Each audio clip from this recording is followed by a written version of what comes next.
seen probably only 5% of the amount of complexity that's out there right now trying to make sense of the Internet of Things. But that 5% is hours and hours and hours of description. What I'm going to try to do is I've got the presentation broken into two parts. The first part is I'm going to try to give you enough of a brain dump on the Internet of Things that you have a couple of aha moments where you avoid some pitfalls that I've fallen into or others have fallen into. And then the second half is we're going to talk about how it impacts product owners, engineering managers, and everyone in the software development business, right? So, but the first part gets pretty technical and pretty down and dirty into IoT. So, why should you listen to me? I've seen a lot of things with the city of San Francisco, and I've also been an engineer long enough that I can usually smell when something is not the right direction. And so a lot of the stuff that I've seen is good first attempts, but there's a better direction coming. Hopefully I can impart some of that, what I've seen to you. And just fun fact is that I was actually born and raised in rural Illinois, so near the Chicago area. And right now this is what I've got going on, a company called IoTrax, and this is open source IoT infrastructure, open source fog computing. And our mission is to give developers the best possible way to build for the Internet of Things. And there's a lot of open source that's not really, really open. We're really, really open. So the paperwork's in process, but we will become part of the Eclipse Foundation for open source software shortly. And that's how you know that what we're aiming for is something the entire world can use. And on top of that, much like Docker and other great initiatives lately, we'll then figure out what it is that we want to do as a business. But most importantly is to solve problems for the world. So now we dive into the Internet of Things overview. And there'll be plenty of time to talk during break and questions. If there's anything just absolutely burning, a hole in your head, like we got to talk about this now, you can raise your hand, but let's try to keep that limited because there's a lot to get through. So the most important thing is to say what the Internet of Things is not. So anytime you're limited to some perhaps wearable device talking through a smartphone to a private cloud somewhere, this does not comprise the Internet of Things. It is far, far, far more enterprise and industrial focused. That's where the real pickup needs to be. And I think that's where the real value is going to be. So that being said, what is really new about it? What the Internet of Things does that really rocks our software development world is we have connectivity options that have never been on the table before. We're going to look at what some of those are when we go through the whole stack. And for the first time ever, we have data that's going to variable destinations. When you deploy something in the IoT world, it could be used in 2 months for a completely separate purpose from the original purpose that you put it out there for. The APIs don't have strong contracts. You can use the same data for multiple things and so on. And now what's happening is we have web developers, so people that are familiar with REST APIs and so on, getting their hands on circuit boards. And it's been a bit of a mess so far. So you have JavaScript developers that are hacking with hardware. So also some new stuff. We're going to be able to do, the promise is we'll be able to do things like analytics in real time. For the first time, we'll actually realize this dream of a system of systems, right, which we've talked about for a long time, but it turns out that everyone owned the end-to-end system, all the different pieces. But now you'll actually be tapping other people's systems. And we have this thing called the Internet, which is separate from the World Wide Web, but the two have largely been synonymous from an experience perspective. The original purpose of the Internet was to do much more than be content destinations, and we're finally going to start making use of it. So we'll be routing data around the cloud and not landing it in the cloud, and also sustained connections. So if you don't like socket programming, well, hope you enjoy socket programming. But what is old here that we're going to keep from the M2M era? We have embedded software that's not going to go away. We've still got battery problems. We've got all kinds of wireless technologies that don't play nice together in a room. We've got specialty networks, and real-time processing is not going to go away either. We're talking like sub 10 microseconds. And we're still going to have all of this batch reporting and stuff going on. And that's kind of this old era coming in. So what we really have is, in essence, the Internet of Things is this era called machine-to-machine meeting the Internet. And the illustration is that the tectonic plates collide, and what do you get? You get this massive upsurge of chaos and some volcanoes and all kinds of great stuff. Hopefully nobody falls in the pit and dies there. So The legacy installations are not going to go away. I hear way too much talk about greenfield IoT solutions, which is we have this really cool thing that measures, it's a smart pallet, and it measures the weight of the material on it. And as it passes by these sensors that you put in the warehouse, it'll tell you how many, when the truck is full before you reach the end of the line. And all of this is greenfield. And then they get to talk to the customers who have warehouses and they say, we spent $11 million on an RFID solution 4 years ago that we have yet to see the ROI. We're not uninstalling any of that. Do you work with RFID? And they say, oh no, we have our own proprietary protocol that works, and then door shut, right? Those installations are going to have to merge with. The team members are going to stay in place. We're not going to have a new wave of IoT developers replace every team.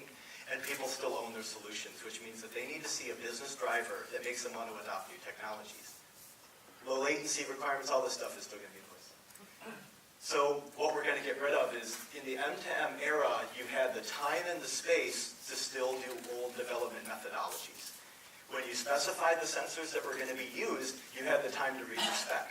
You had the time for the engineers to say, oh, we tried them out, and this model is perfect for us, and we know how to work with them. And then about a year later, you finally get to deploy, and all the sensors are the same, and so on. Things change way too rapidly now.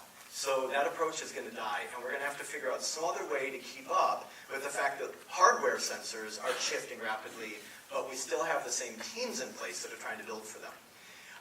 We're going to lose the uniformity of hardware, and we're going to lose the tethered device connection, or the tethered connection device updates. What I mean by that is that you had time in the M2M era to walk around the building with a PC and a cart and update the different things that needed a software update. Things are going to move too fast now. We need over-the-air updates if you're just going to remain in the game in IoT. So, and vertical solutions have to die as well. So, and you'll see why I think that is. So, it sounds great to build this Internet of Things, but what are the key reasons that we're actually doing this? How is this different than just saying I've built a solution that involves specialty hardware? What is the difference? And the Internet of Things is, the bigger picture is, we finally want our computing technology to have eyes and ears and hands into reality. And we want to do it in a way that doesn't involve us having to plan every step. And we want to finally reach automation. Human decisions, while good, with enough data, can be even great. You still don't realize the efficiencies you want until something's making those decisions in real time. We want new sources of data.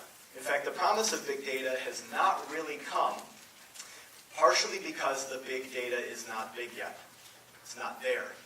What we need is new sources of information that tell us, what's the friction level on the wheels on the rail cars, so that we can watch this and see what happens as it drives through an area that we've never traveled through before, and so on. This is data we'd love to have. Don't have it today. And we want vast quantities of it. That's the whole big part of the big data thing. And ultimately, we're trying to extend the human-computer interface away from screens, touch screens, keyboards, and mice.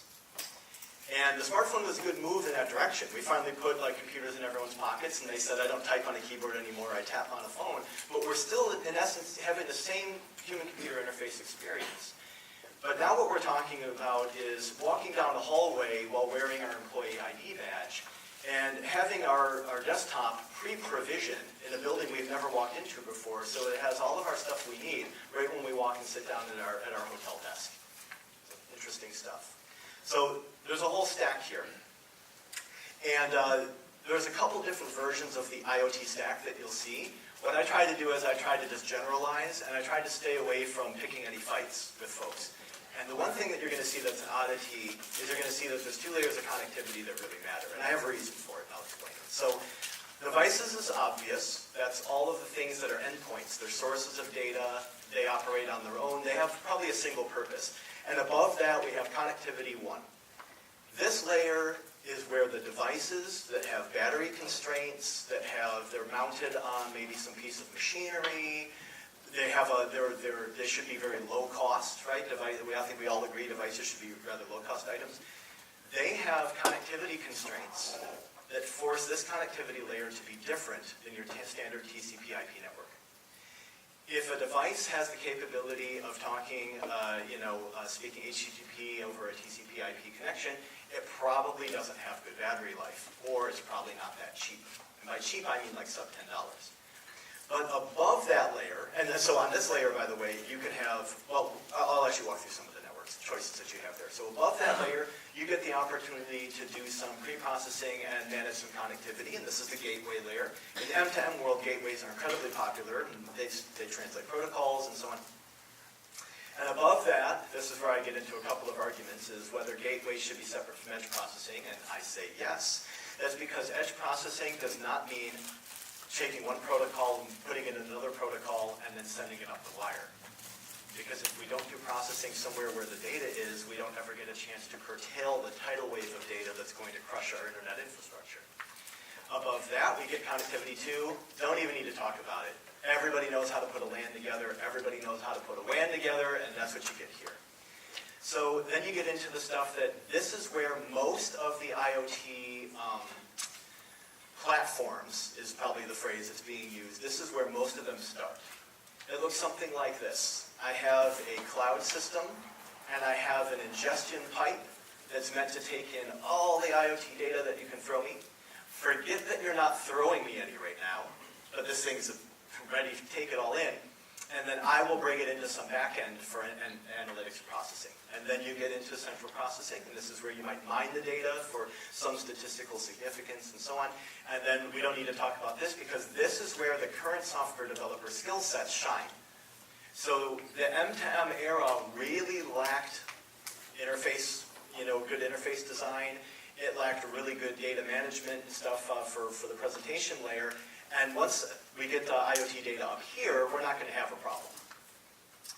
So I drew two arrows here because in the existing era, the internet era, the information comes from the high-level systems, so up in the cloud, down. And you might send something like a request to filter the report by a different parameter, and then the data comes back down. But for the most part, information flows outward to consumers of data. In the IoT world, it's bidirectional. And it's bidirectional at potentially high speed. When the decision is made to lock all of the gates in a warehousing facility because there's been a security breach as determined by the data center down the street that's part of the company's network, those gates can't close in 20 minutes. They have to close immediately. And so bidirectional communication needs to be secure, fast, always present. So I won't go through the details on this, but when you think about devices, this has been a helpful heuristic, which is that there's kind of light, medium, and heavy devices. And so a lot of the stuff that you'll see, this is a Samsung Arctic 5 board. This is actually the developer board. The core is the Arctic 5. But this is a heavy device. Or sorry, this I would call maybe a medium device. But I guess you could call it heavy. The Arctic 1 is definitely a medium device. So you get these devices that they're very, very capable, and they're friendly to existing development models, but they don't have great battery life, and they don't have a great price point. Not compared to the notion of like maybe a $1.50 moisture sensor that you might want to deploy by thousands in an agricultural field. Right? That's a true light device. And those ones should probably last several years in the field without needing service because the cost of maintenance is one of the biggest costs of IoT sensors. So hopefully that helps. And what happens is, so depending on the devices that we choose in our IoT solution, our systems become limited by the weakest device that we've got in the chain in terms of connectivity and so on. And you start making this compensation for the devices that you wanted to have that were really cheap, had great battery life, and then you've got these trade-off problems. And so what is happening today, and I believe needs to stop happening, is we run to the cloud. We take everything that we've got at the edge, that we've done some, maybe we've put a long-range, low-power wireless network in place because we wanted really cheap sensors that have long battery life. But then what do you do with that data? Well, let's move it up to our cloud system and just get it all there so we can do some analysis. And I don't think that that's right. Because what we have now is we have, I call it destination abuse in the cloud for IoT systems. So the new landscape properly looks like this. We've got, in the center is old cloud, and this is all of the stuff, the existing infrastructure we had and the existing backends. And we've added now, new cloud stuff. And then we've added these devices that are out at the edge. And this is all we're doing today. This is the most common IoT implementation. A greenfield device, brand new device, on totally new hardware, that has a private security key in it, and it talks to a private cloud that's just been deployed, and it doesn't touch any of the rest of the value that we already have sitting there waiting. And there's a lot of other reasons I don't like this other than just not making use of value. There's metering, there's all kinds of stuff, and I'll talk about it as the night goes on. Occasionally you'll see this, and this is a lot more M2M. You get some peer-to-peer, and you get some stuff within the edge where devices are talking to each other, or they're talking to gateways, and this is pretty good. This is the promise. This is what we're supposed to be. You've got new stuff talking to new clouds, fine. You've got stuff talking to each other on the edge, and you have circumventing the center of the cloud. You have one edge reaching through the public internet to talk to the other edge in a secure way, allowing you to finally aggregate several subsystems together, make a system of systems that has a flexible definition, and it's going to be an amazing world when we start doing this. So what matters for device connectivity, I never like to just read through slides. Let me pick out the stuff that really matters. Installation and setup is by far the most important thing here. If you have devices that you need to go and download a smartphone app for, so that you can talk to them on Bluetooth, so that you can tell them the Wi-Fi password, so that you can then go and unplug them from the wall and put them on, like, the assets you're trying to track. If that's your setup experience, works fine for a pilot with 5 units. How about 5,000 units? You willing to pay anybody to go and download smartphone apps and to get it on Bluetooth, and get it on Wi-Fi, and put it on the cart? Not very good. So, the developer skill sets are also important here. I don't know of many IT departments that are really familiar with deploying RFID networks or base stations for things like Sigfox. If there's not a Sigfox branch in your area, like, this is not common. So it's worth mentioning. And I'd like to point out on this connectivity layer open source, because I believe open source is the right place to be. I can't imagine a situation where I would personally want to pay for a private proprietary network for my devices, because that's some pretty severe vendor lock-in. So you get the LoRa Alliance, long range, low power is the name of the game here. You get weightless, and so in some essence these compete. I'm just mentioning them so that you can keep them in your mind. These are things worth looking up. And probably the most important one, now much shorter range. This is not long range, low power. This is short range, low power. We're talking 10 meters is your standard here. But the proliferation of Bluetooth Smart, or Bluetooth 4.0, or Bluetooth Low Energy, they're all synonymous, it's already great. And with that kind of traction, the ecosystem is going to keep growing. It seems likely that it's going to become a common connectivity layer for things in a vicinity, such as a room. In this room, we would need a lot of base stations in order to cover, but everyone has a smartphone in their pocket, so I think that's what's helped it propagate. So, and then you get some real common ones that are point-to-point, like Zigbee and Z-Wave, and I was there when they announced this one, and I still have not become a great fan of that. It just seems like a layer on top of something that was already done. But there is a lot of stuff that works with Thread that you might want to tap into. But it's now open. It wasn't open like a couple months ago. Now it's open, so I put it in the deck. So, and then here's some protocols and stuff that others are looking at. You've probably heard of MQTT, and you've probably heard of CoAP. On ARM, with the ARM processors, has launched ARM Embed, MBED. And ARM Embed is kind of a standard for devices to say, if we all speak CoAP, and we all have common interfaces for our characteristics and so on to rewrite them, essentially anything that's ARM Embed compliant becomes part of the standard, and then is part of the ecosystem. It's working fairly well, but the coverage is not anywhere yet where you could call it a standard. It's just that you might get some coverage there. So, back to the stack. And we want to talk about, on a gateway, what's really important here. You want to do some integration. You want to translate protocols. You want to do some data normalization. The whole point here, if you can't figure out a way to get multiple devices that are very different to work together at this layer, you're going to pass the buck up to someone who has to do it on systems that don't have hardware.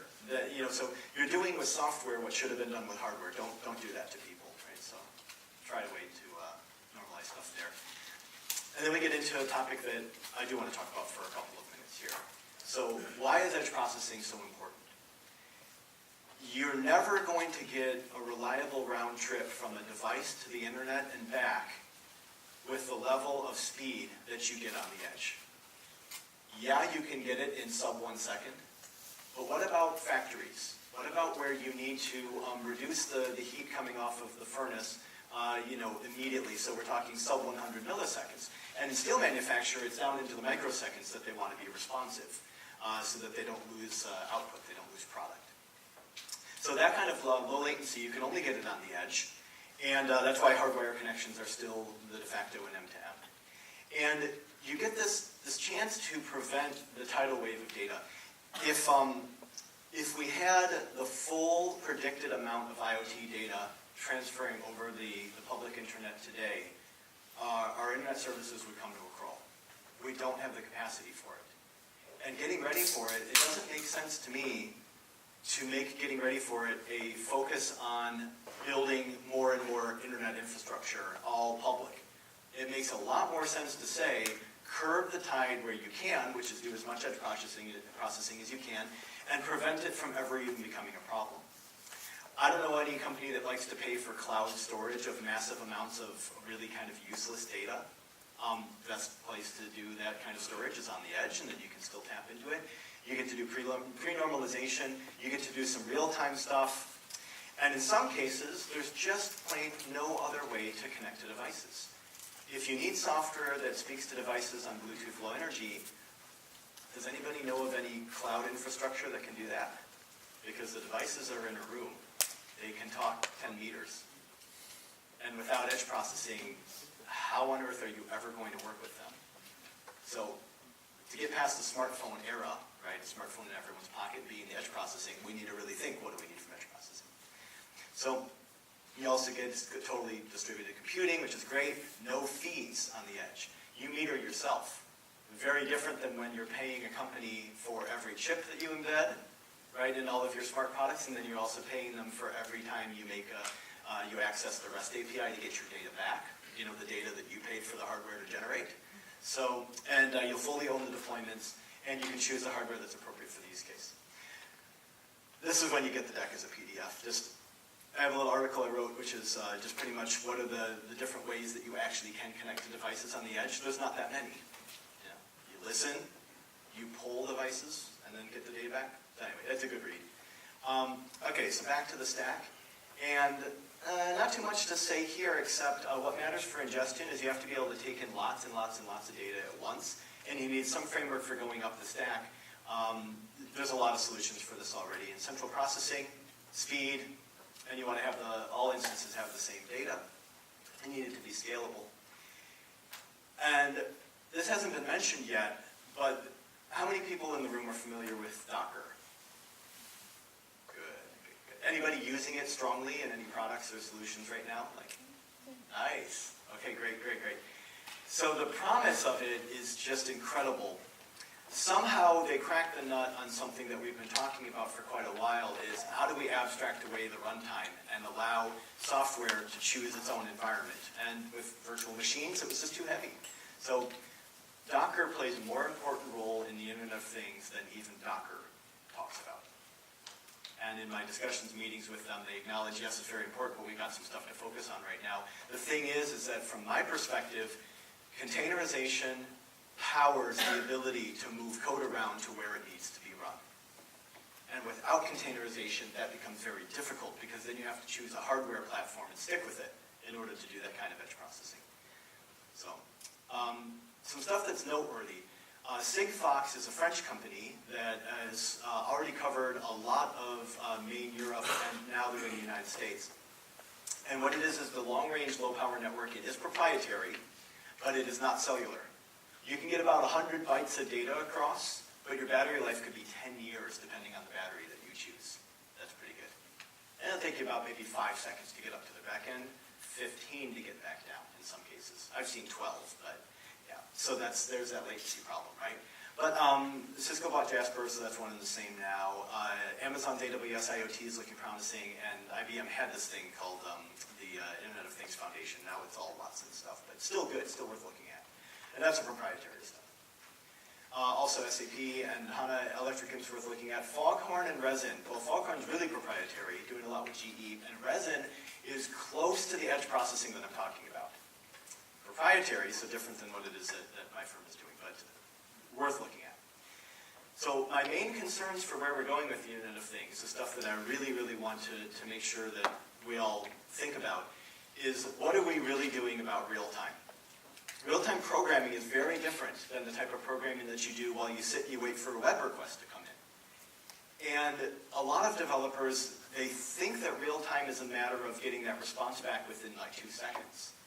But really, it's about streaming the data through so that no matter how fast it comes in, the throughput is identical. You can't have variance, right? Real-time can't have variance. You can't say, well, we got backed up, and then it started taking 5 seconds per hit.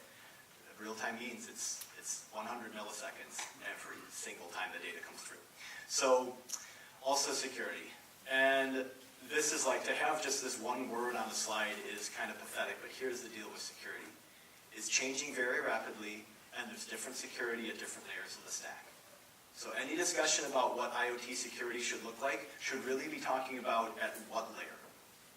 From the device to the connectivity one layer, it has to be baked into the hardware. So VeriSign stopped selling SSL certificates and is now focusing on embedded encryption certificates that are tamper evident inside devices. That's a pretty bold move. And by doing this, and others, that do similar things, you give devices the ability to say, this is me and I can prove it, and if I've ever been compromised, you'll know. And that's very interesting. And that allows the device to connectivity one layer to get pretty solid, especially if the transmission is encrypted and so on. But once you get above that, how do you secure a box that you put on the outside of a building? It now becomes a part of your attack surface. And you have to consider, if someone compromises that box, are they compromising your whole network? Do they have an entry point? Because if someone gets into your building, you've got a lot of things to worry about. But if somebody just decides to take a broom handle and knock that thing off the upper part of the building late at night and just walk away with it, can they learn enough to do some real damage? So that's the type of security you need to think about there. It's a mix of physical and electronic.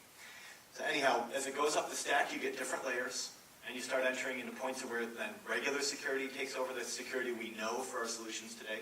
So higher up is a little bit easier than down below. But my point being, think about the layer when you talk about security, and then keep your eye on what's changing. And I'm super, super concerned about the development model.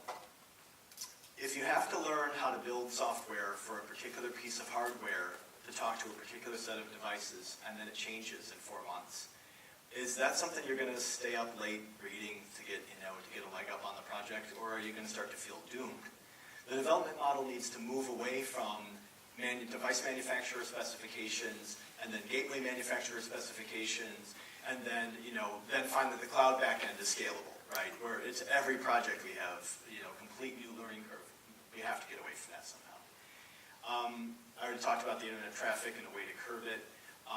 Privacy is the main point here. I think it's kind of self-evident that there is going to be privacy concerns with data being collected everywhere. But here's something extra to think about. When you have multiple devices that are in an office building, in the past you had your identity on your badge, and you had your workstation, and maybe you had some tracking of which doors you accessed and so on, and that was some information about you that was maybe kind of important. Now you're going to mix in your health information, because maybe there's, to reduce insurance costs, the whole company agreed to have everybody have some fitness bands on or something. And then there's the information about, how many times you were in and out of the chair today. And then there's the information that with your car and which parking space you've chosen.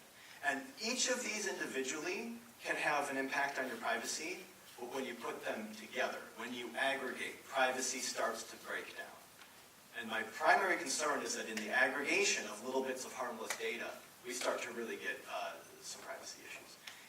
And I mentioned it already once, but legacy is probably the biggest hurdle to IoT adoption that one could name. If you don't find a way to integrate with existing systems, I just don't think that you're going to get uptake. And on occasion, we come across a greenfield project that's worth doing. Maybe putting motion trackers in legacy installs. You're not getting any IoT traction without addressing legacy. Set up and install, huge problem. And then I'm really worried about mutability. So if everything's going to change in 6 months, wouldn't we want to be building software that allows us to trade out sensors pieces of hardware and other pieces of software and make them interchangeable. Without mutability, we lose so much of our investment. Microservices architecture is the right way to be looking at software, I think, for the future, because you get portability, and microservices plus containerization is, I think, like a win. And then maintenance. And I was saying before that maintenance costs are far, far greater than the initial capital outlay if you haven't managed maintenance. There's really something to think about in your IoT plan. Is a solution really worthwhile when you take into account the cost of maintenance over 10 years? So there's a lot of empty fat pipes out there waiting for IoT data that is not coming because the edge situation hasn't been resolved yet, so the data's not there. And I'm worried about the bidirectional communication problem, which I talked about with the stack. So I think now is a good time to break. I got through that a lot faster than I thought I would, but we're going to talk about this after we do some networking and the lightning talks. If we have a couple minutes for questions since we finished a little early, is there anything that's come up in the first section of the presentation that anyone would like to get clarification or discuss? Yes?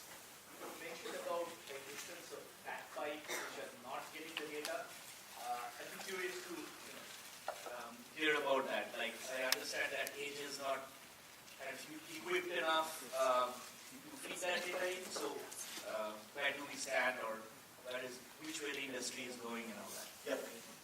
So some examples are, so Salesforce has an IoT pipe that you can feed data into. And I don't think that it's getting a lot of uptake.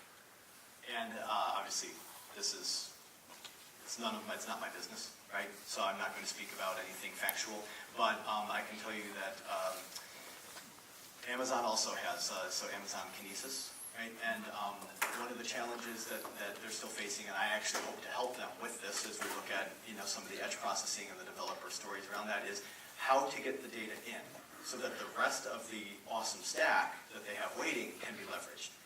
So stuff coming from the edge and getting into a pipe is a bigger problem right now than that pipe being fat enough, is kind of the main point here. And if you're interested in hearing, we can talk privately, and I'll tell you about some of the other systems that I've looked at or worked with, and some of the challenges there on how to get that scale. But the basic point that I'm making is that the uptake has not been as big of a thrill since 2014 as it seemed like it might be if we opened the floodgates for all this IoT data. I hope that makes sense. Any offline on the project? Sure, sounds good. Any other questions on the first half here?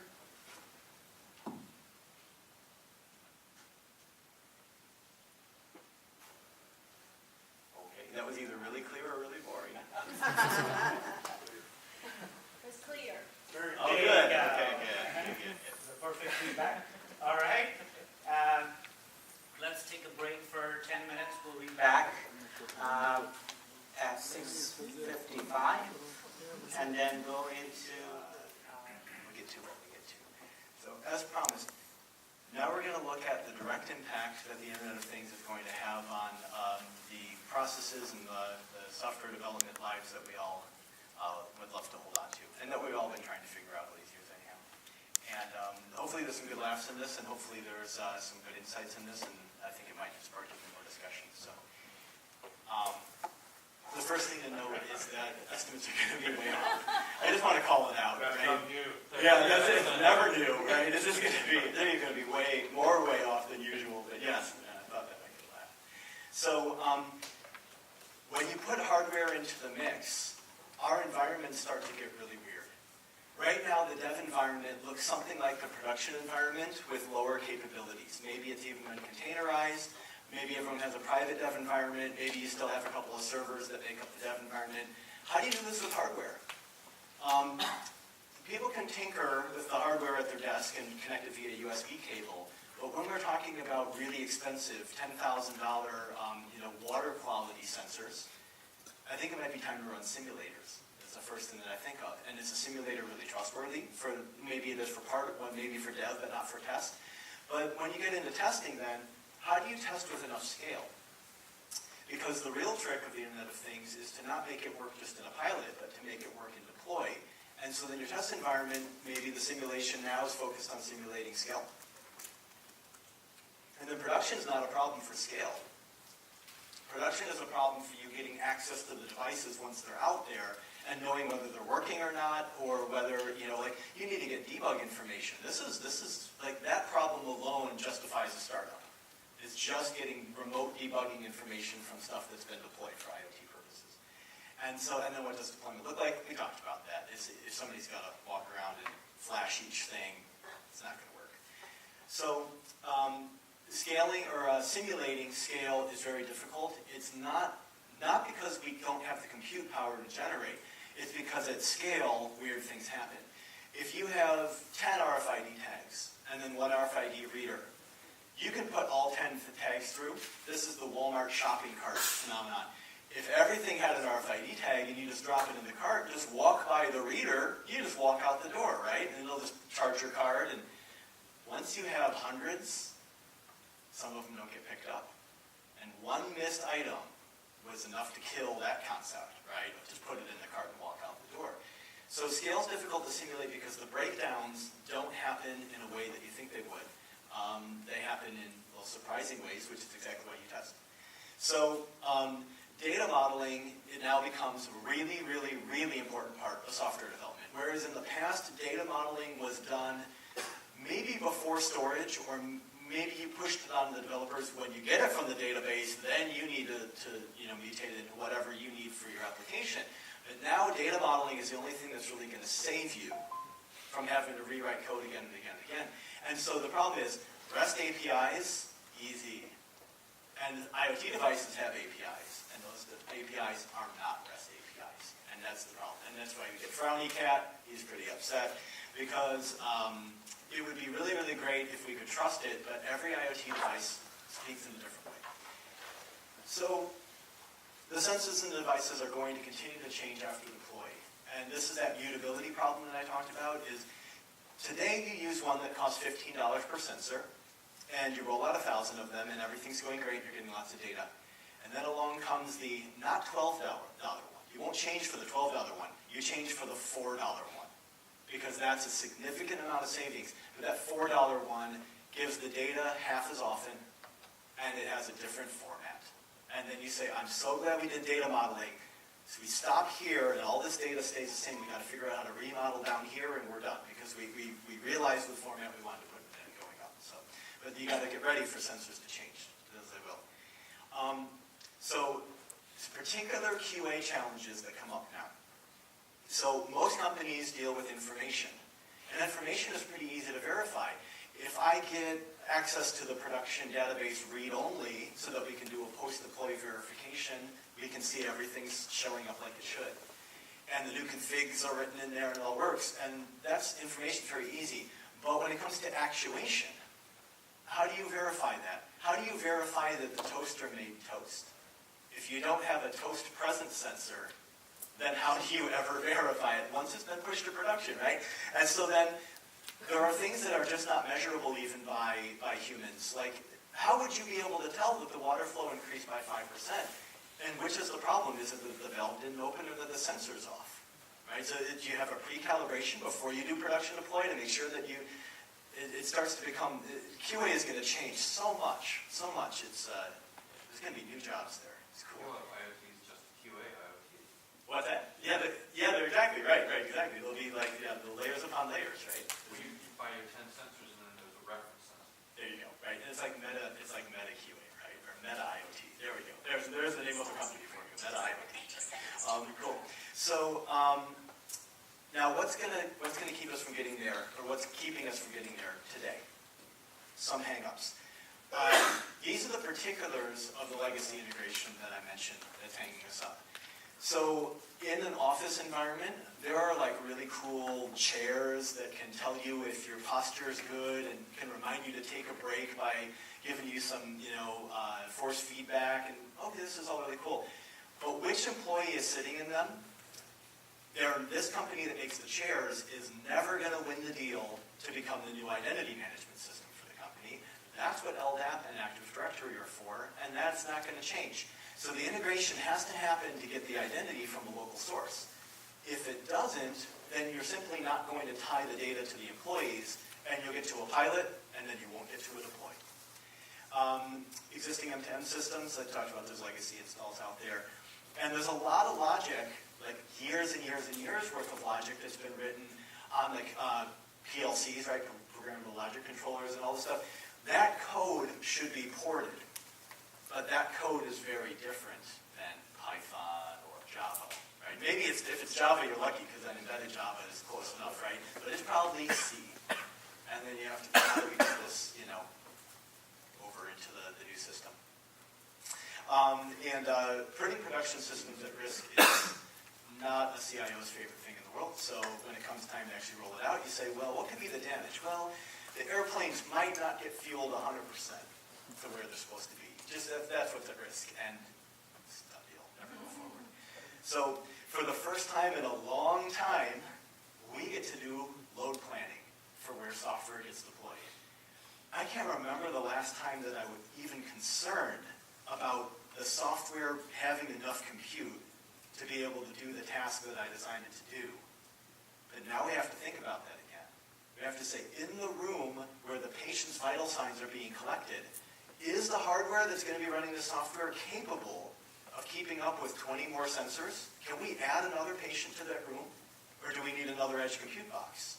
It's been a long time since we had to think about these things. So not that RAM is going to become more expensive again. It's just that people are going to start caring how much is sitting there on a box. And also what software goes where. But I want to talk about the worst thing that I've come across. And it was part of 2 pilot deploys. And it's prototypical. It illustrates the problems with IoT that still have to be overcome to such a great extent that I love to talk about it, as bad as it was. So in the Bluetooth low energy world, you have a whole bunch of things that operate on battery. And as I mentioned, they talk about 10 meters in length. And when you've got one of them on the wrist of a patient, then you can give that patient a smartphone. And that smartphone can collect the data, and then you can pay Fitbit or whoever to pull the data back out. I personally think this is already wrong, but let's just say that that was good enough for your pilot. Now, when you have sensor that tells whether the patient is upright or reclining, and tells like the body weight while they're sitting in bed, you start to add all these sensors. You would either have to have a smartphone with a bunch of apps and then additional stuff that allows you to aggregate all that, which doesn't really work so well. Or you start thinking, maybe the thing that speaks Bluetooth Low Energy should be somewhere in the room instead of in the pocket of the hospital account of the patient, which also, by the way, is terrible because you don't give $600 smartphones to every patient. You think, how can I put a $35 box, something like a Raspberry Pi 3, how can I stick this here? And then all of the, the patient activity in this part of the room, this box serves as the interface. And when you do that, then you have the problem of what runs on that needs to then talk to the rest of the system. It's not so hard for edge computing. You probably put some, Node.js is really common for this, and Python's also really common for this. Get it to talk to the devices and then maybe push the data elsewhere.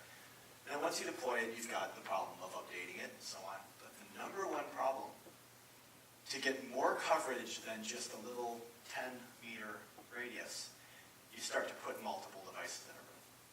And multiple listeners means you've got full coverage. And the patient, then maybe they're in a wheelchair, and they wheel from here over to here, and now they're right between 2 listening zones in their hospital room. How do you handle which device speaks to the Bluetooth unit on their wrist and so on? How do you take the data and stop bouncing it between the 2 locations and saying, where they are in the room and so on? The very stuff that we come to rely upon, which is a stateless connection from a web browser hits my web server. If I get 2 of them, I treat it as 2 separate instances, 2 separate processing instances. Nobody has to write web servers that say, this might be the same guy hitting refresh, I gotta hold on. But in the edge world, with Bluetooth devices and so on, you have to say, maybe I'm picking up a signal that might be the same signal the other one is. One of us has to become the prime communicator right now. How do I pass the token? That sounds a little bit like token ring networks, right? Which is then, how do I make sure that one is in charge? Maybe the one with the greatest signal strength is in charge of talking right now, and how do I pass that along? This is so open for resolution. I have all I have is some crappy code that I wrote that dedupes and so on. It's just the bare beginnings. So when you think about the deploys that need to happen at scale, there are really down and dirty development tasks that still have to be done for a lot of these would-be nice scenarios that we wish we could deploy tomorrow. And that's why it's my favorite thing to talk about, because it illustrates just how hairy it can get. Don't let that scare anybody away from Bluetooth Low Energy stuff. I mean, there's a lot of great work to be done there, but this kind of stuff has to be resolved. Hasn't this transition thing been solved by the cellular industry? Cellular probably has some technology that could be repurposed. Probably does. Yeah. You definitely can't have cellular connections per device in order to get around the problem, but maybe you could take the same patterns. Yeah, the same patterns for the handover would be really good. You're right about that, from tower to tower, right? As you roam. That's pretty good. So there's this logging needs to be handled here. So the next stuff is for product owners. And so any product owners in the audience, people concerned about business tech and so on, right? This is you at the center of it all, right? And there's always a bunch of good cartoons of this, and a lot of them involve the Superman or the Ninja, right? It was either Superman or Ninja for the product owner. So my number one warning. So if you incorporate sensors that talk directly to proprietary clouds, you are doing vendor lock-in that could end up ruining your financials. Just something to think about. Right now, yes, the sensor gets put on the patient's wrist and it just works through their smartphone, and then you get the data and you can start programming against the REST API, and maybe you're done in a month and you can launch your product. And then as soon as I see that you have a high enough volume of usage, you're the number one candidate for monetized metering. Be careful. Be very careful. Plus, you should own that data. So also, there's unknown interaction models. We all know how to handle screens, keyboards, mice, but how do you handle something that when you walk by is supposed to be interacting with you in some way, and maybe it makes a sound, maybe it flashes some lights, who knows? Just want to point out that the design thinking is going to go in a new direction, and maybe that takes your team a little bit longer to figure out, or maybe you should be iterating on prototypes a little bit more, right, in order to get it right before you launch, get the experience right. And then the user's first impression is the setup and deploy experience. In industrial IoT, you have multiple users. Just like, when you think about your users for enterprise software, it's not just, Jane and Johnny sitting at home, and they unbox, and then they try it on, and they say, this is great, I downloaded the app. You have the buyer, and then you have the person who owns the solution in terms of maintenance, and then you have the IT department, and you have the setup and deploy. You have all these different stakeholders, right? And so in industrial IoT, the setup and deploy, that could literally kill the adoption of your solution if the first person who looks at it for vetting as a stakeholder says, oh, we can't even afford to set this up. Not with the manpower we've got. And the increasing headcount to buy your solution, it's not going to happen. So, cool.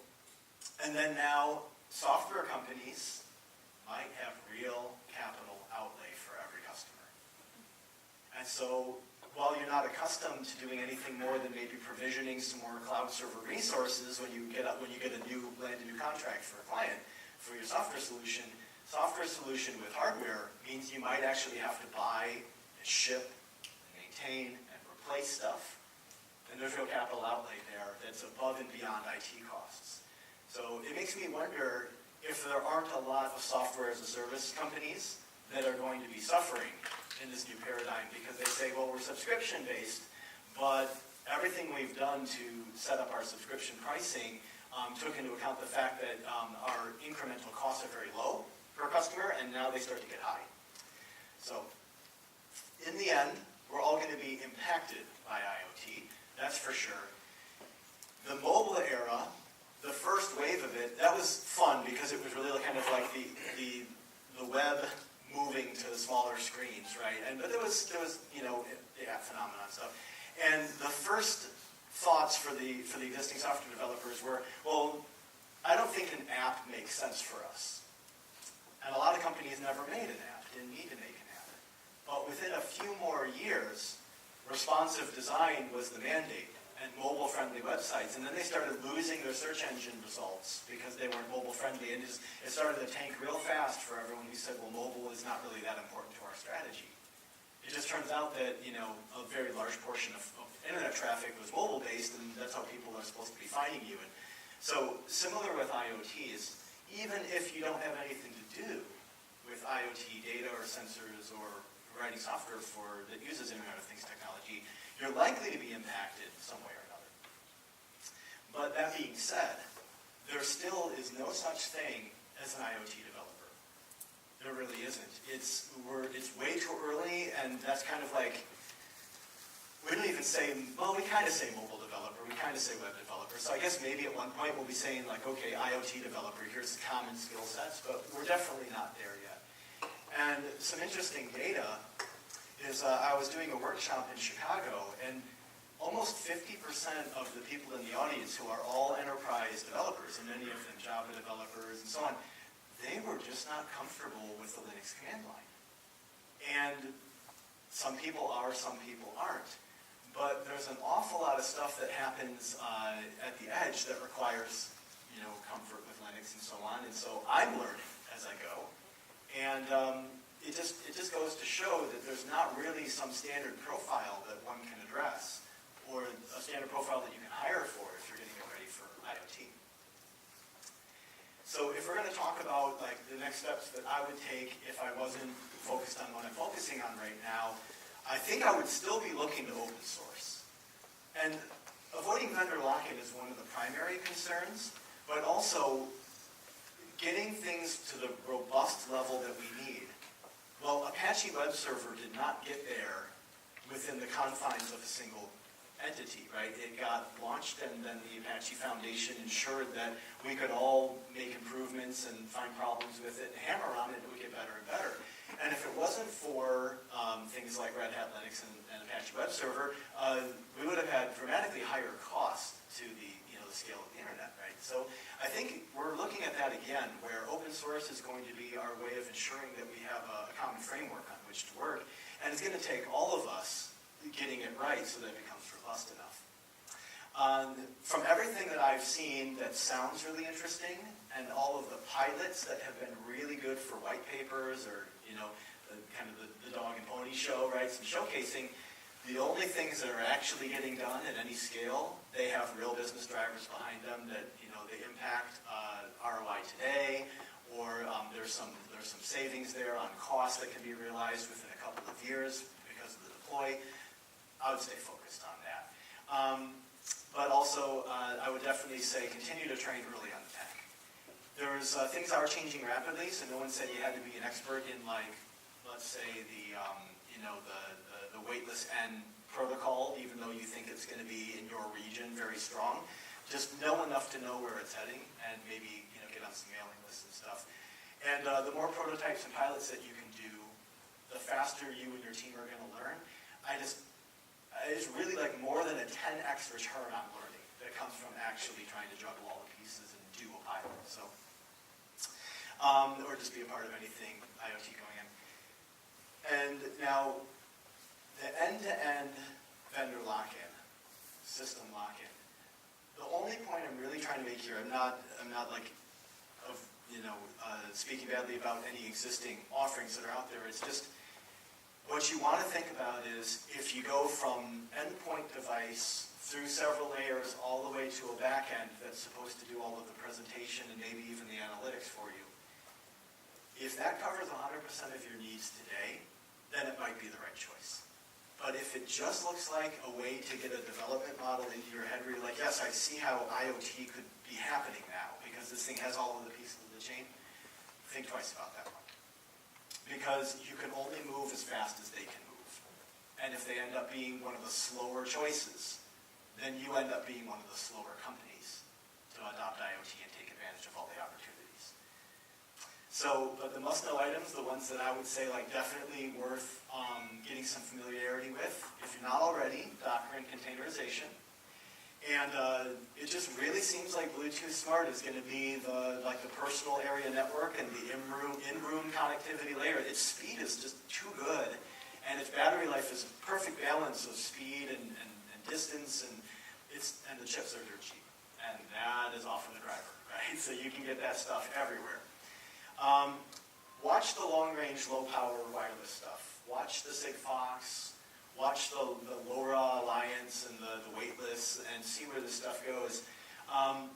There's an interesting company out of Redwood City called IoT, and they're like a democratized version of Sigfox. 900 megahertz band, this is open, right? It's an ISM band in the United States, and it's like 868 in Europe, so very similar. You get their pet tracker, and the pet tracker is a thing that you buy. You get their base station. The base station's only like this big. And you put it in your front window or in your upstairs bedroom window or whatever, and it goes 5 miles. And your base station works with everyone else's base stations to pass the data along in a way that obviously remains private. So where your pet or your bicycle is only, you're the only one who sees it. But the chain of 5-mile base stations gives this full coverage. It's like mini cell towers. And they want to keep this free in such a way that they get widespread coverage through the cooperation of everybody letting their base stations run. This is interesting stuff to watch because a pervasive, low-power, long-range network, right, that's wireless, that allows you to do small packet transmittals, right, to keep the battery life really long. This is kind of a missing piece of our infrastructure. Cellular won't cut it. Cellular's too expensive, and it's metered, and then it sucks too much battery life, right? So, and Bluetooth Low Energy won't get you there. You'd have to have a base station every so often that, would be like rocks on the road, right? So, I would also look at, this is such a lame sentence to put in here, but there's just too much to say. For the security models, look at what like VeriSign is doing. I mentioned where they embed the security certificate right in the hardware. Just, if you can look at the layer that really concerns you and see what's going on there, there's probably a better way to get a handle on security. Just a general discussion of IoT security, I think rarely gets deep enough to be effective because there's just too much to cover. But talking about embedded device security, okay, now we can start having discussions where I lead the tactics that I say I can implement that tomorrow. And then, of course, I'm biased, but I think that distributed computing, where the events are happening, where the sensors are happening, all of that this edge computing, which is commonly called fog computing, I think that this is an area that really, really needs to be expanded before we can realize the Internet of Things. So I would definitely pay attention to that. So now, what I could use some help with is the research that I regularly do is anybody who wants to talk to me as a developer about what your life is like as you're looking at IoT stuff, or what your concerns are, or what your requirements are, just for the open source software that we're putting into Eclipse, it only gets better from people giving me community feedback. So if anyone is willing, just drop me a line, and I'd love to have a discussion about even what languages are important to you and your team and so on. So that's like the one shout out that I do here. So thank you. And it looks like, do we have any time for demo, or are we at the edge? Of course, we have enough time for this. Wonderful. Great. So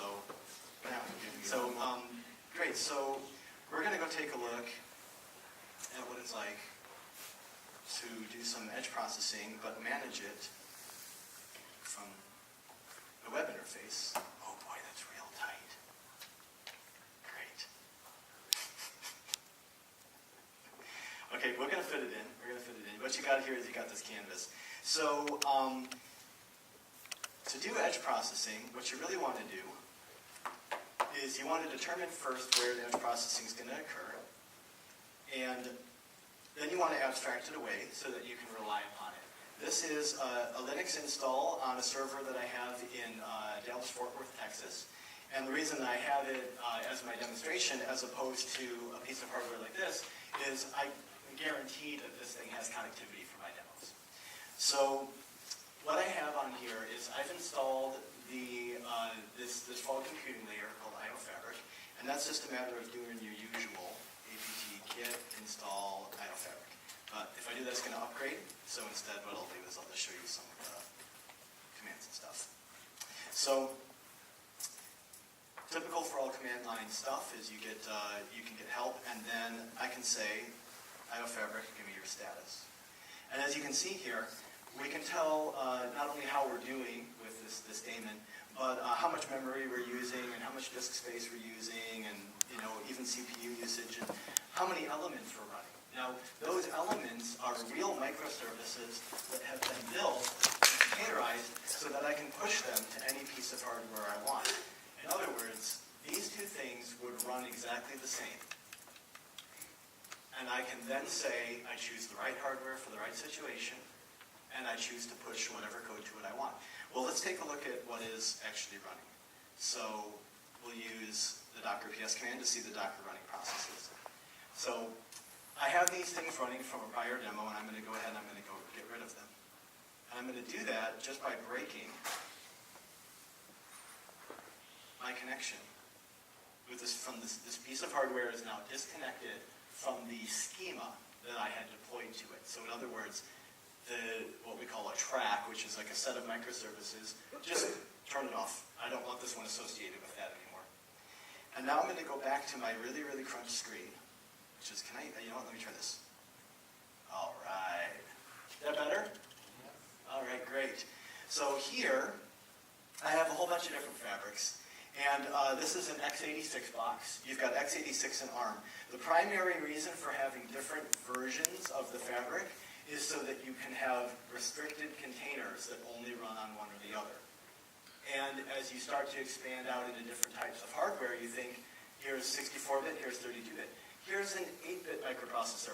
Not a great candidate for doing this, by the way. It's just a little, it's not powerful enough. But maybe here's a smartphone, and that one has different types of containers. So this is an x86 box, and so I'm going to go and my connection's really not so fast here. Let's go to there and back. Yeah, connection really wasn't so fast. Let's try that again. I know you're on dial-up here, right? That's how all the Visa transactions get processed. So we have a little creation issue here. So, okay, I'll tell you what I'll do. I will pick an existing instance of the fabric, and we'll work with that. So let's go with, or is this my issue? There, that's probably my issue there. So we'll just call this here, I'll call this Agile Demo. Great. That appears to be what I want. And so now this thing is sitting here, it's unprovisioned, and this is representing some edge compute that I want to work with. It's got a name, but it doesn't do anything. And so in order to attach my hardware to this, which then brings it into the fold for management, all I need is a little provisioning key. And that's going to be good for about 20 minutes and for a single use. And so here, when I go back and I look, there's nothing running because I deprovisioned. So this is just raw hardware sitting there. It's got this fabric agent on it, which I installed, which just says, I'm just waiting for you to do something with me. So let's do this. Let's do IO fabric provision with the key. Here we go. And we'll give it maybe 10 seconds or so, but it's already going to start running some stuff. And what's going to happen here is if we go and we take a look, we can see that this now has an IP address from the edge, which is also public because of the way I set this up. And we have some information about what this thing has been doing out there on the edge. And the containers that I get stood up here, the microservices, there are some that arrive by default. And we'll continue, we'll check in with them. Should get more than one. And the containers that run by default are there to give you remote debugging, so you have access to the code that's running on the edge, and remote viewing capabilities. That's so that when you get some raw bytes, such as a photograph that's coming over like an Internet Protocol camera or some streaming video, you have the opportunity to look at it.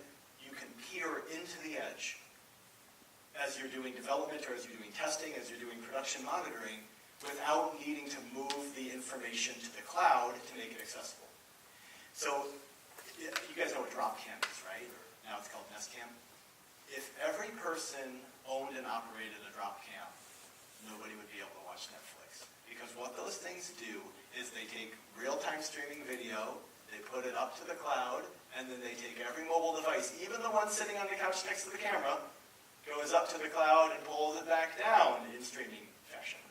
And this movement of the information to the cloud in order to access it is just got to stop, right? I need to be peering into the edge. So let's go take a look we should have many more controllers, but don't have any more containers running here on the edge. Okay, so let's see how the demo goes. I think my connectivity might be a little troublesome, but so now that I have the fabric attached, I can go and I can look at building. And so here I have a raw track. I also have other tracks that have really slow responsiveness. I'm so sorry, folks. I think the connectivity is really going to hold us up here. Please respond. Let's refresh and try again.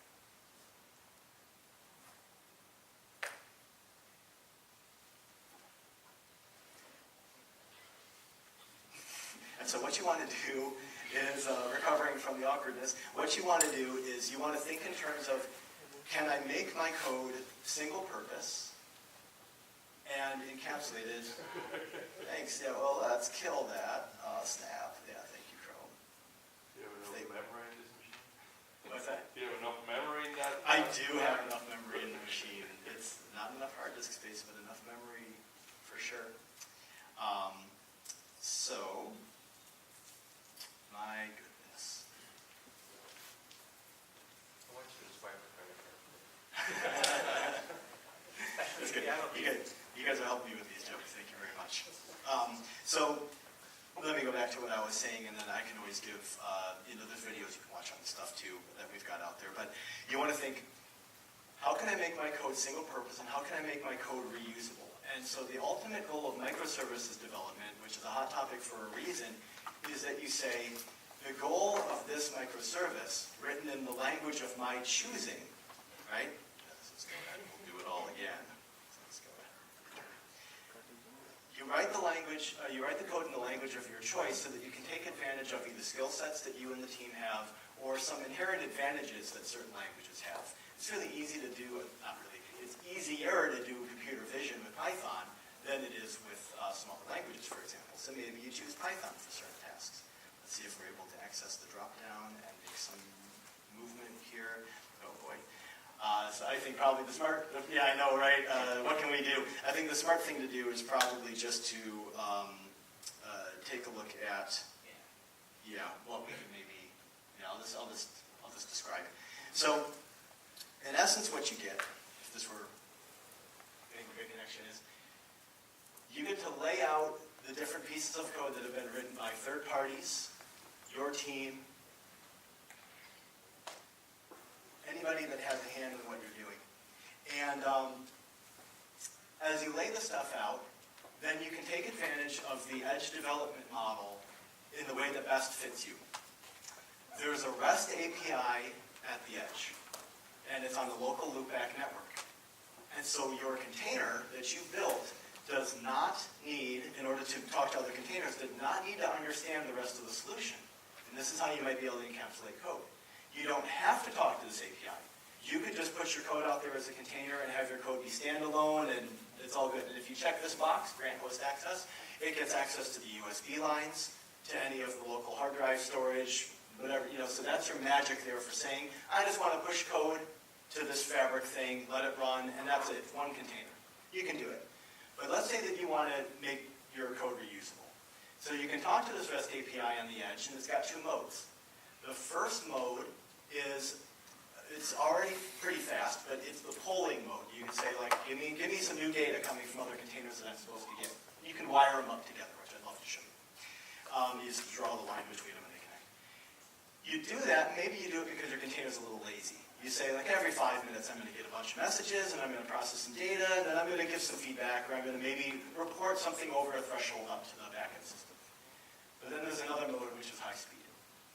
You hit that REST endpoint, and it gives you back a socket. And you use that socket to hold open, and you get messages, and we've tracked 12 microseconds and faster. So you get real-time, near real-time. I have to say near real-time, because if there's any M2M folks in the crowd, they're like, not real-time. It's not real-time until you hit. So it's near real-time. But here's how you program then for the edge using modern languages and reusable containers at a speed that's suitable for real edge processing. And it's your choice. Because you're using a REST API to do this, you can read the documentation and say, we don't need it at the highest speed. I can now do this with JavaScript and Node.js and be done in an afternoon.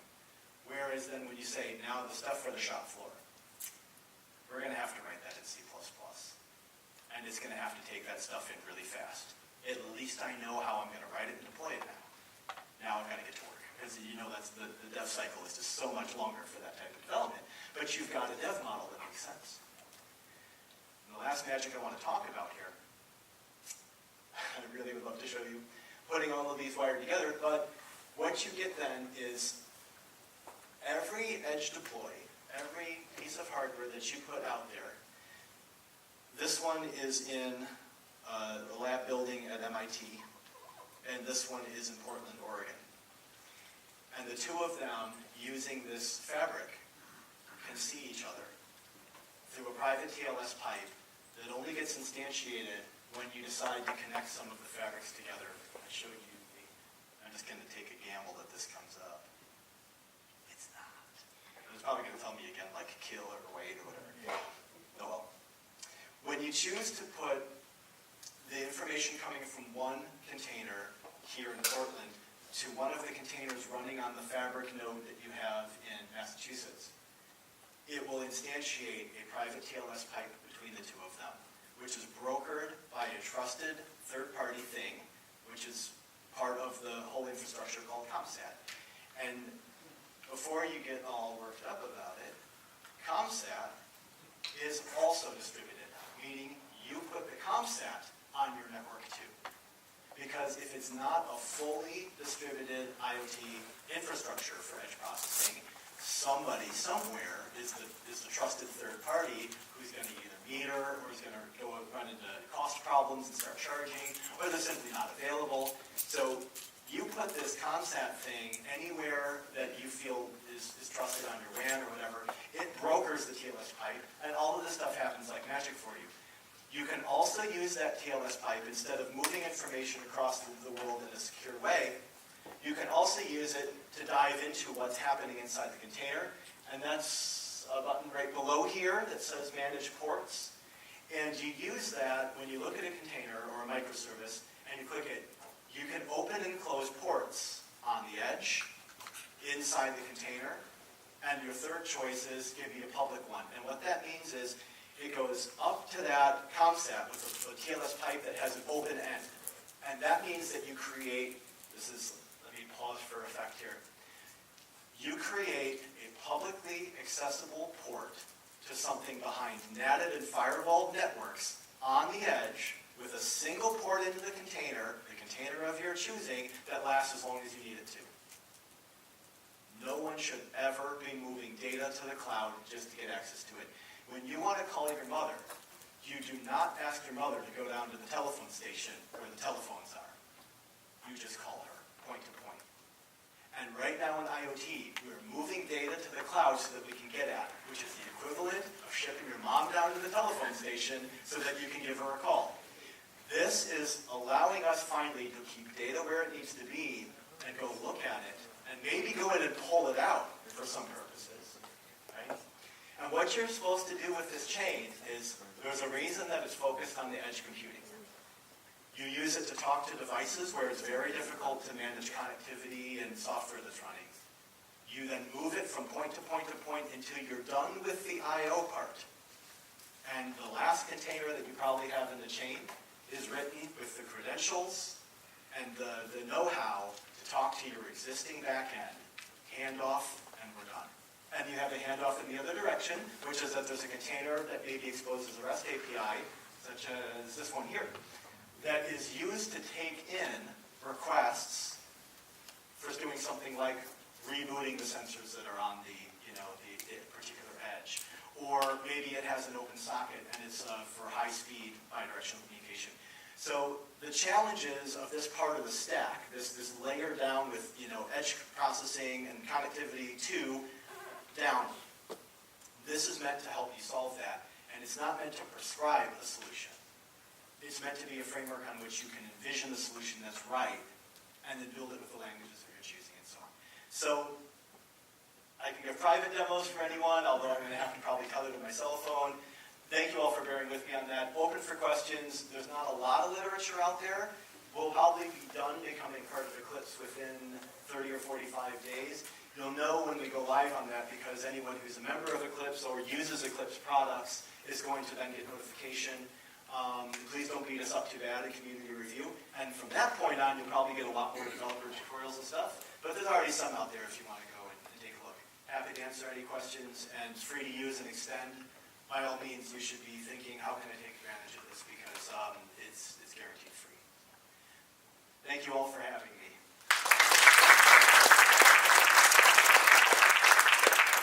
All right, questions? You can always ask that. Yeah, sure, go ahead. So on one of your slides, you said avoid the walled garden effect, basically. Yeah. But above that, your second thing is say, go with the business drivers. How do you resolve the financial driver versus the ethical driver? Yeah. When do you need to release? When do you need a solution to go live? Because things are changing fast, Right. but maybe not fast enough. Well, that's another thing. One of your lines was, keep up with the new tech.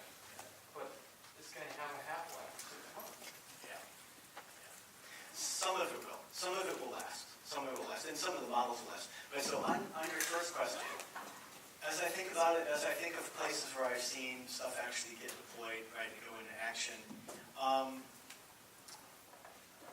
maybe you want to insert a layer that allows you the opportunity to split out from that end-to-end system that gets you there today. There's nothing wrong with it whatsoever, but ThingWorks will allow you to model some devices and sensors and they have a certain code structure you can follow. Right. But maybe the output from it goes into a layer that allows you later to say, hey, we can continue to use the rest of this. Just because you know things are going to change. But if you need to get running right away, maybe your only chance to get something to market pronto is to use something that's already half-baked. Well, you might only get funded for the walled garden. That's driving their business. Yeah, and that is definitely an issue. That's right, because it's within the time frame that brings the right ROI, right? Yeah, I appreciate the position you're in, that's for sure. Yeah, good question. Yes? Answer any of this that you want to, Okay. or not. How did you get involved with San Francisco? What are they doing with IoT? Does it have to do anything with parking meters? And how long did it take to grow your beard? The last one is the easiest to answer. I call this my IoT beard because I started on February 1, and it's the first time I've ever grown a beard. And I'm not sure how long I'm going to keep it, both in terms of length and for what duration, but I'm enjoying it, and I'm enjoying the weird looks that I get, especially at the airport. But so San Francisco, the mayor's office of civic innovation that's where a lot of the IoT exploration is happening. And Jay Nath is the CIO of San Francisco, and that's Chief Innovation Officer. And and I was talking to Jay after this kind of mayor's demo day event where there were small companies had partnered with government departments, such as the police department, the fire department, Parks and Recreation, to look at solutions using new technology, not necessarily IoT. Yet so many of them were dealing with IoT that I was talking to Jay after this event, and I said, with all the IoT companies that were in there, do you think that this deserves like a deep dive exploration? He's like, you read my mind. He's like, I just wish I knew enough people to help with it. And I was like, and I will help with it. So we just began looking at what has been proposed to the city. And so that Sigfox network I mentioned is all San Francisco has Sigfox running through it. And that also is 900 megahertz.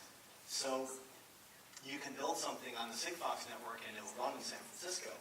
Sigfox does charge you per annum, per device. It's not much, but you got to think about that. But it's infrastructure that was good for the city. Parking meters there was already deployed with the parking sensors that are embedded in the ground. That happened some years ago. And that data is very valuable, and that data is continuing to be used in new ways. But I don't think there's going to be too much of a change to those sensors, given that the cost of the deploy is still bringing its rewards and so on. Was there anything in there I missed? What else does San Francisco doing with IoT? Yeah, so there was a pilot that was really interesting with a young company called Birdie to do air quality measurement. And the air quality measurement was happening in people's homes or immediately outside their homes, such as the open window of a top floor apartment. And it turns out that the air quality sensor that was being relied upon for determining San Francisco's air quality was not only like one of these $10,000 sensors, but it was also the only sensor in a very large radius, and it was on top of a hill. Pollution doesn't tend to gather around clean hilltops. It tends to gather in low-lying areas, and it tends to carry with fog. So this pilot program revealed that there is different air quality in different regions. Surprise, surprise. But it's like we went from a resolution of 1 per city to 100 per city and said, oh my God, there's granularity. We need to look into this more. As far as I know, there's still some exploration of where that could be expanded and scaled, but that's the type of thing that is, if you partner private industry with the government, you can go much farther than if the government tries to figure it out. And to that effect, there is an annual program now for technology companies to partner with government to find solutions for city problems. And you can apply, and then you can do the work with the city, and then you can showcase. Didn't they smack themselves on the head though when they find out they need more than one? I mean, everybody knows if you don't like the weather in San Francisco, walk a block. Yeah, I know, right? Yeah. Yes. Yes, I'm an electrical engineer by training. This reminds me a lot of stuff I did many, many years ago. Yeah. Once involved in the IEEE and SCADA and all those guys that have been doing some version of this for a few decades. Yes. So I've had some conversations with Motorola Solutions and other companies, and SCADA is really interesting because the SCADA boxes are already in places with almost no connectivity. That's why they're there. And the backhaul is probably a proprietary network because that's who sold the solution, right? The trick is, containerization on the SCADA boxes is a hot deal. A hot deal. How do you do it? If a container is 12 megabytes, and that's running Alpine Linux, so keep note, when you make a container, you get to choose your OS. Do not choose Ubuntu Desktop, because your container will be too big to download quickly. Alpine Linux is tiny. So 12 megabytes is maybe about as small as you're going to get it without having to hack the OS yourself. And 12 megabytes for a SCADA box is big, too big. These are key hurdles. But the IEEE, I've noticed that a lot of the IEEE stuff is focusing around particular use cases where, typical to IEEE fashion, the prescriptive approach is there to help minimize the losses of trying to move in one direction when the whole world goes the other direction, right? So how do we get a standard for this type of communication? Or how do you optimize things that IEEE is really good at, such as the bandwidth at certain frequencies that we now are starting to want to use for IoT. That's the stuff that really makes me think, thank goodness, right, they're there, because those efforts have usually brought us into a good state. What I'm not as excited about is the prescriptive stuff around data formats that say, all healthcare information should be secured in the following way. Healthcare information consists of 200 pages of this field means this and this field means that. And the reason I'm not excited is not because it won't be accurate, it's because it won't be followed. And then the specification is too big for you to say you're compliant. And if nobody's compliant, then how can you build against it with any reliability? And that's the stuff that worries me, is like, I think we're spending a lot of energy there. Maybe we should be more open. Yeah, it's not being followed, by the way. Yeah, exactly. It's not that And, involved. it hasn't ever when it comes, right? The byte formats for radio communications tend to be followed. Railroad transactions, because Yes. they gotta talk to each other. Yes. Hospitals don't have to talk to each other. Yes, oh, that makes sense. That makes sense. Cool. Any other questions? Yes. Yeah, I have a question. Earlier you talked in the slide about hardware development having to speed up. And often hardware development, it goes with a waterfall. Yeah, You've got a yeah. process, It you've really got does. things you've got to wait for. Yeah. But the software that works closely with that waterfall, sometimes they struggle to be agile up. Yeah. They want to move forward, we're going to work with simulation. Can you expand on that? Like your first slide said, hey, you got to really change the way we're doing software. Yep. So what I've seen happening is that the The people that were doing embedded development before on a piece of hardware that was well specified are now finding that pieces of the hardware are being, so the system on a chip has been an issue for a while, but now we're getting entire modules. And so you get Electric Imp, which is a module that you can plug in to an SD card slot, and you can write, I think they give you 80 kilobytes. I gotta ask if maybe they've upped that. Give you 80 kilobytes of space there, and you can write, you have this tiny little runtime. And you can use, I can't remember, is it JavaScript? So you've got this prescriptive thing that you can use to build. That means that the hardware can focus on everything up to that SD card slot, and you know what the data is going to look like coming in, because once it hits that card, right, everything that was, maybe you can talk to anything on I2C using a standard library that comes embedded. You just program against it, it'll be there. And that's the type of stuff that allows you to move quickly with the software while keeping the hardware on the path, because the hardware cost is the problem, right? So you can't iterate fast because of how much you lose. So modularize. But that also means then that you have these IoT modules that you're really putting your money down on, right? And I don't think that's necessarily a bad thing, but it does make you think like, okay, are we doing this to iterate faster, or are we doing this because we're just not wanting to dive in deep enough ourselves? But I think just iterating quickly on hardware is going to continue to be a problem. I can't see another way to do the embedded part other than embedded. And recent stuff that I've experienced has highlighted what it is to move fast and finding holes that normally wouldn't be in hardware, right? And so, yeah. Could you possibly use the electric imp part for like development phase? Maybe when you're going to see all the larger, you say, okay, we're going to take that piece out. I'll tell you what you might want to do there. So with Samsung Arctic, you're going to continue to buy this little piece, right? But you might want to look at Tessel. And Tessel, Tessel, it's open source hardware, and you can buy ready-made modules for development, and then the hardware is available for you to embed in your product so that you can speed up the development now and give the software guys everything they need to get started, right? And then it's here. I don't care if it's the size of your briefcase. It works. But we know that the same code is going to run on the same exact chips and, traces that are all being ported down. That's like the type of effort I think that's really going to help there. Oh yeah, one thing to note about Eclipse. So Eclipse started with the Eclipse IDE, and they're now, they have a whole suite of products that are projects that they support that have nothing to do with the IDE itself. They almost always have a plugin for the IDE. But when I say that IoTrax is going to Eclipse, it means that it will be an open source project sponsored by, or I should say managed by and cared for by the Eclipse Foundation, so that all of the software that I was trying to show you will be available for you to just go ahead and take and use in whatever fashion.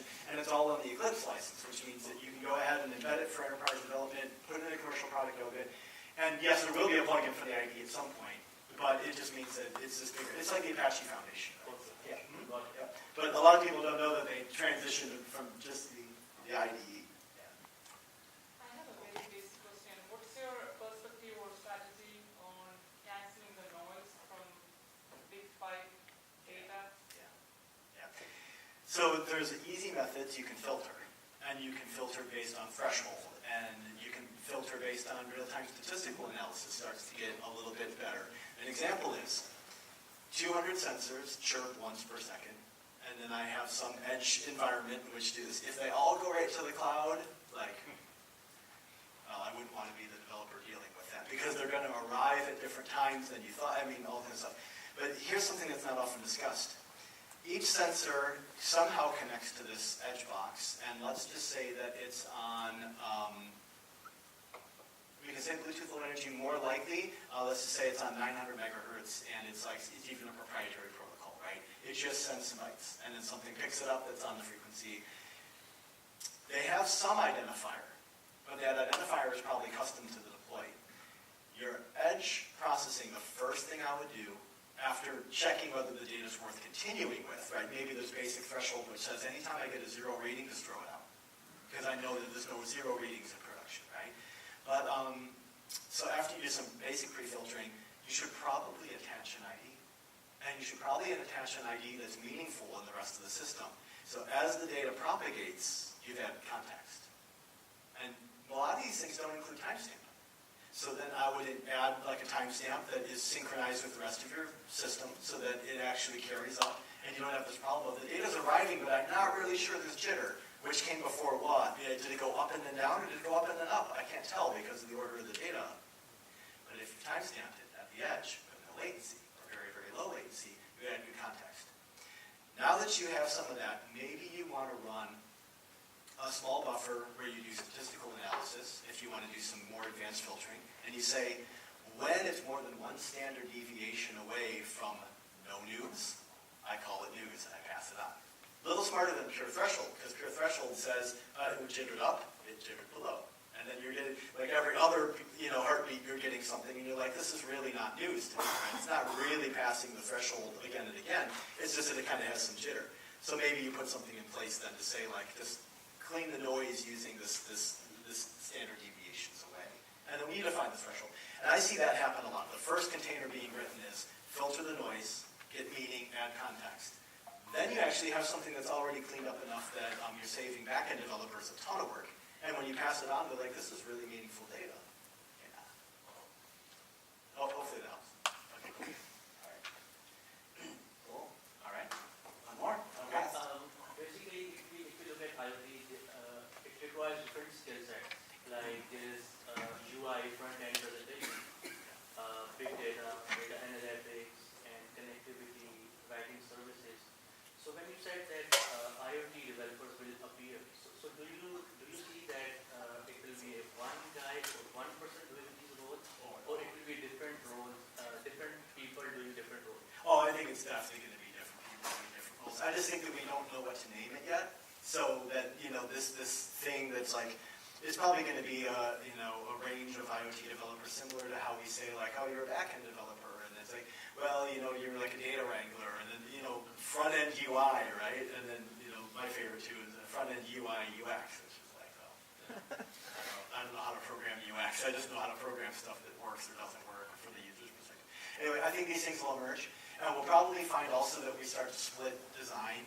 And we probably have stuff like, I wouldn't even be surprised if we have splits in testing. And then people are like, I focus on, I'm just going to make something up. I focus on deployed sensor regression testing. And it's like, oh, what does that mean? It means every time we push out a code change, we run through everything and make sure that everything out there is still reporting in and whatever. So it's like, unit tests that execute at the edge and stuff. I wouldn't be surprised if specialties start to occur or emerge yet. But I don't know what to call them. So I just say IoT developers will begin to. Okay. Not fog developer, edge developer. FAR developer, is that what you said? Fog. Fog developer, yeah. I don't know. I think a lot of people develop fog. I've developed plenty of fog. Cool. That's great. Great talk.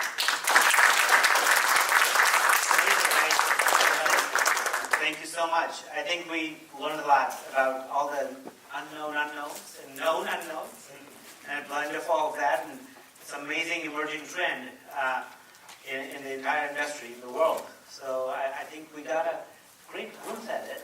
It's a great bootstrapping, I think, for all of us to start looking at these things and start watching them a lot, right? And it's a perfect example of, I think, being agile, right? It's fail fast, recover faster, run faster than yesterday. Actually forces us, right? Exactly. So thank you so much, everyone, for spending time here with us tonight. I would definitely like to get more takeaways there, as well as some retrospectives, because we're trying to experiment here and see what is really good for our audience. And this was one of the best experiments that we came up with, having some, mixing some kind of domain knowledge along with all the agile trends and leadership talks that we go through. This will help us grow in multi-dimensions all over the place. And maybe someone would have a great career in this world sometime, and they would recall this conversation. So, thank you so much, everyone. Take some time, write those sticky notes with the markers, and post it there before you go home.